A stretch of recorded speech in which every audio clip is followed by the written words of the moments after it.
Hi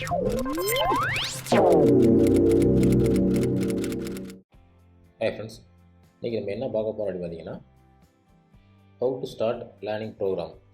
அதாவது ஒரு program வந்து நீங்கள் லேர்ன் பண்ண போகிறீங்க அப்படின்னா அதை எப்படி ஸ்டார்ட் பண்ணணும் அப்படிங்கிறத பற்றி இன்றைக்கி டீட்டெயிலாக நான் வந்து சொல்கிறேன்.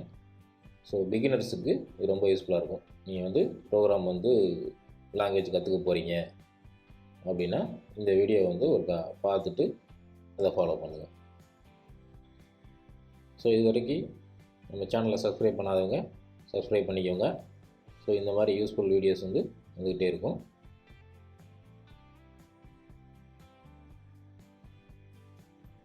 ஸோ இதில் ஃபஸ்ட்டு ஸ்டெப்பு ப்ரோக்ராம் லாங்குவேஜ் வந்து சூஸ் பண்ணணும்.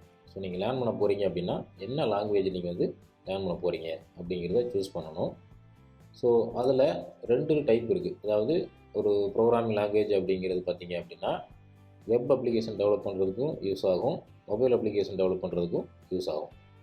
ஸோ இப்போ வந்து நீங்கள் என்ன அப்ளிகேஷன் டெவலப் பண்ண போகிறீங்க, மொபைல் அப்ளிகேஷன் டெவலப் பண்ணணும் அப்படின்னு நீங்கள் முடிவு பண்ணிட்டீங்க அப்படின்னா ஸோ அதில் நமக்கு மொபைல் இப்போ அதிகமாக யூஸ் பண்ணிகிட்டு இருக்கிறது பார்த்திங்கன்னா நார்மலாக ஐஃபோனு, ஆண்ட்ராய்டு ஃபோன் யூஸ் பண்ணுவோம். ஸோ அப்போ ஆண்ட்ராய்டு ஃபோனுக்கு நீங்கள் ஆப் பண்ணணும் அப்படின்னு நினச்சிங்க அப்படின்னா ஸோ அதுக்கு 2 லாங்குவேஜ் இருக்குது. அதாவது ஜாவா, கோட்லின் அப்படின்னு சொல்லி 2 லாங்குவேஜ் இருக்குது. ஸோ அந்த 2 லாங்குவேஜ் தெரிஞ்சால் தான் ஆண்ட்ராய்டு மொபைலுக்கு நீங்கள் அப்ளிகேஷன் டெவலப் பண்ண முடியும். ஸோ அதில் கோட்லின்ங்கிறதா இப்போ லேட்டஸ்ட்டாக வந்து இருக்கிறது. ஸோ அது ஆண்ட்ராய்டு ஆப்பில் இப்போ அதுதான் அதிகமாக போயிட்டு இருக்குது. ஸோ அது நீங்கள் கற்றுக்கிட்டிங்கன்னா பெனிஃபிட்டாக இருக்கும். ஸோ அதே மாதிரி ஐஓஎஸுக்கு நீங்கள் அப்ளிகேஷன் டெவலப் பண்ணணும் அப்படின்னு நினச்சிங்கன்னா Objective-C, Swiftன்னு சொல்லி 2 லாங்குவேஜ் இருக்குது. ஸோ அதில் ஸ்விஃப்ட்டுங்கிறது இப்போ லேட்டஸ்ட்டாக போயிட்டு இருக்கிறது. ஸோ அந்த ஸ்விஃப்ட் லாங்குவேஜை நீங்கள் கற்றுக்கிட்டீங்க அப்படின்னா ஐஓஎஸ் ஆப் வந்து டெவலப் பண்ண முடியும். ஸோ மொபைல் ஆப் தான் டெவலப் பண்ணணும் அப்படின்னு நினச்சிங்க அப்படின்னா இந்த மாதிரி நீங்கள் சூஸ் பண்ணிக்கலாம் லாங்குவேஜ். எந்த மொபைலுக்கு நீங்கள் ஆப் டெவலப் பண்ண போகிறீங்களோ அதுக்கேற்ற மாதிரி சூஸ் பண்ணிக்கோங்க. இப்போ நீங்கள் வந்து வெப் அப்ளிகேஷன் டெவலப் பண்ணணும்னு நினைக்கிறீங்க, எனக்கு மொபைல் ஆப் வேண்டாம், வெப் அப்ளிகேஷன் நான் டெவலப் பண்ண போகிறேன் அப்படின்னு நினைக்கிறவங்க ஜஸ்ட் ஜாவா ஸ்கிரிப்ட், HTML மட்டும் நல்லா தரவாக தெரிஞ்சாலே போதும், நீங்கள் ஒரு வெப் அப்ளிகேஷன் டெவலப் பண்ண முடியும்.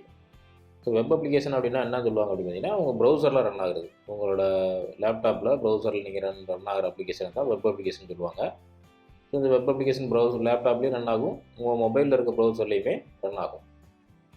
ஸோ இந்த ஜாவா ஸ்கிரிப்ட், HTML தெரிஞ்சிச்சு அப்படின்னா நீங்கள் வெப் அப்ளிகேஷன் டெவலப் பண்ண முடியும். இதில் இன்னொரு பெனிஃபிட் என்ன அப்படின்னா இப்போ லேட்டஸ்ட்டாக பார்த்தீங்க அப்படின்னா இந்த 2 தெரிஞ்சாலே நீங்கள் வந்து மொபைல் அப்ளிகேஷனையும் டெவலப் பண்ண முடியும். ஏன்னா மொபைல் அப்ளிகேஷனில் ஹைப்ரிட் ஆப் அப்படின்னு சொல்லி ஒரு ஆப்ஷன் இருக்குது. ஸோ அது என்ன அப்படின்னு பார்த்தீங்க அப்படின்னா நீங்கள் ஜாவா ஸ்கிரிப்ட், HTML அடிக்கிற கோடே பார்த்தீங்க அப்படின்னா உங்களுக்கு ஆண்ட்ராய்டு அப்ளிகேஷனாகவும் ஐஓஎஸ் அப்ளிகேஷனாகவும் தனித்தனியாக ஜென்ரேட் ஆகும். ஸோ அந்த மாதிரிலாம் நிறையா ஆப்ஷன்ஸ் இருக்குது. ஸோ அதனால் நீங்கள் வந்து என்ன மாதிரி அப்ளிகேஷன் டெவலப் பண்ண போகிறீங்களோ அதுக்கேற்ற மாதிரி உங்களோட லாங்குவேஜை செலக்ட் பண்ணிக்கோங்க. ஸோ அதுதான் வந்து முக்கியமானது ஃபஸ்ட்டு. ஸோ நீங்கள் வந்து மொபைல் ஆப் டெவலப் பண்ணுற இன்ட்ரெஸ்ட் இருக்குது அப்படின்னா அதுக்கேற்ற மாதிரி லாங்குவேஜை சூஸ் பண்ணிக்கோங்க. இல்லை வெப் அப்ளிகேஷன் தான் டெவலப் பண்ண போகிறேன் அப்படின்னு நினச்சிங்கன்னா அதுக்கேற்ற மாதிரி சூஸ் பண்ணிக்கோங்க. மொபைல் அப்ளிகேஷனில் ஹைப்ரிட் ஆப்பு, நேட்டிவ் ஆப்புன்னு சொல்லுவாங்க. ஸோ அது 2க்கும் என்ன வித்தியாசம் அப்படிங்கிறதான் நான் தனியாக ஒரு வீடியோவை உங்களுக்கு நான் போடுறேன், இப்போ உங்களுக்கு புரியும்.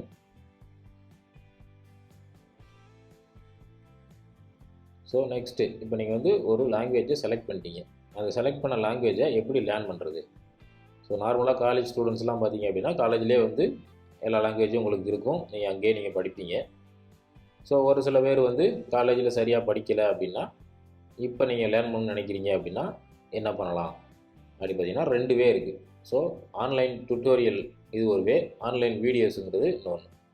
ஸோ ஆன்லைன் டுட்டோரியல் அப்படின்னு பார்த்தீங்கன்னா உங்களுக்கு ஒரு டெக்ஸ்ட் ஃபார்மேட்டில் இருக்கும், அதுக்கு நிறைய வெப்சைட் இருக்குது. அதில் நான் எக்ஸாம்பிளுக்கு நான் சொல்லியிருக்கேன் பாருங்க, free code camp, W3 schools, code academy, இந்த மாதிரி நிறையா வெப்சைட் இருக்குது. ஸோ இதில் நீங்கள் போனீங்க அப்படின்னா எல்லா லாங்குவேஜுக்குமே அழகாக அவங்க வந்து டியூட்டோரியல் கொடுத்துருப்பாங்க, நீங்கள் அதை படித்து நீங்களே லேர்ன் பண்ணிக்க முடியும். இது ஒரு வே. இன்னொன்று, எனக்கு வந்து டெக்ஸ்டெல்லாம் படித்தா புரியாது, யாராவது சொல்லி கொடுத்தா தான் புரியும்னு நினைக்கிறவங்க இந்த மாதிரி ஆன்லைன் வீடியோஸ் பார்க்கலாம். ஸோ அதுக்கு எக்ஸாம்பிள் யூடியூப்பு, இன்னொன்று லிங்க்டின் லேர்னிங்னு ஒன்று இருக்குது. ஸோ இதிலலாம் பார்த்தீங்கன்னா வீடியோவிலே உங்களுக்கு வந்து எல்லாமே எக்ஸ்பிளைன் பண்ணுவாங்க. இப்போ நம்ம சேனல் நம்ம பண்ணுற மாதிரி யூடியூப்பு நிறையா சேனல் இருக்குது. ஸோ அந்த மாதிரி வீடியோவாக பார்த்து லேர்ன் பண்ணுறதான் எனக்கு பிடிக்குங்கிறவங்க அந்த மாதிரி ப்ரிஃபர் பண்ணிக்கலாம். ஸோ நீங்கள் சூஸ் பண்ண லாங்குவேஜை ஃபோக்கஸ் பண்ணி அதை கிளியராக நீங்கள் வந்து லேர்ன் பண்ண ஸ்டார்ட் பண்ணுங்கள். ஸோ இப்போ வந்து ஒரு ப்ரோக்ராமிங் வந்து சூஸ் பண்ணி நீங்கள் லேர்ன் பண்ண ஸ்டார்ட் பண்ணிட்டீங்க அப்படின்னு பார்த்தீங்கன்னா அதில் முக்கியமானது வந்து பார்த்திங்கன்னா ஃபண்டமெண்டல்ஸ் அப்படின்னு சொல்லி சொல்லுவாங்க. ஸோ எந்த ப்ரோக்ராமிங் நீங்கள் எடுத்தாலுமே அதில் வந்து ஃபண்டமெண்டல்ஸ்னு சொல்லி ஒன்று இருக்கும்.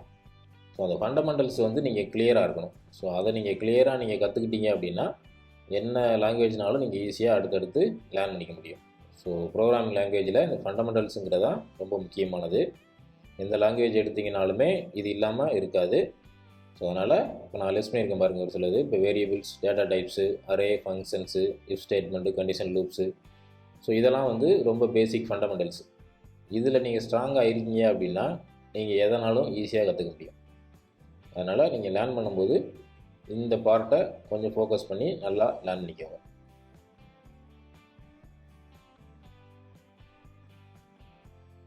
ஸோ அடுத்து இப்போ நீங்கள் லேர்ன் பண்ணிகிட்டு இருக்கும்போதே ப்ரோக்ராம் வந்து டைப் பண்ணி ரன் பண்ணி பார்ப்பீங்க.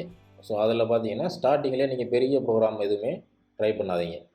ஸோ அந்த மாதிரி பண்ணிங்கன்னா ஸ்டார்டிங்லேயே உங்களுக்கு வந்து ட்ரபிள் ஆகும். ஸோ ஃபஸ்ட்டு எடுத்த உடனே சிம்பிளாக ஒரு ஹலோ வேர்ல்டு ப்ரோக்ராம் அப்படின்னு சொல்லுவாங்க. ஸோ சிம்பிளாக இந்த ஹலோ வேர்ல்டுன்னு ஒரு அலர்ட் வரும். ஸோ நம்ம போட்ட ப்ரோக்ராம் வந்து ரன் ஆயிடுச்சு, ஒரு அவுட்புட் வந்துடுச்சின்னு சொல்லி உங்களுக்கே வந்து ஒரு திருப்தி கிடைக்கும். ஸோ அதனால் ஃபஸ்ட்டு இந்த மாதிரி சிம்பிள் ப்ரோக்ராமில் ஆரம்பிங்க. ஸோ இந்த மாதிரி பிரிண்ட் பண்ணி பார்த்தீங்க அப்படின்னா உங்களுக்கு ஒரு நம்பிக்கை வந்துடும். சரி, நம்மளும் ப்ரோக்ராம் போட்டோம் அப்படிங்கிற மாதிரி உங்களுக்கு ஒரு நம்பிக்கை வந்துடும். ஸோ அடுத்தடுத்து இதிலேருந்து கொஞ்சம் கொஞ்சமாக நீங்கள் இம்ப்ரூவ் ஆகி கொஞ்சம் கொஞ்சம் பெரிய பெரிய ப்ரோக்ராமாக நீங்கள் வந்து போட்டு போகலாம். ஸோ அதனால் ப்ரோக்ராமிங் போடும்போது ஹலோ வேர்ல்ட்லேருந்து ஸ்டார்ட் பண்ணுங்கள்.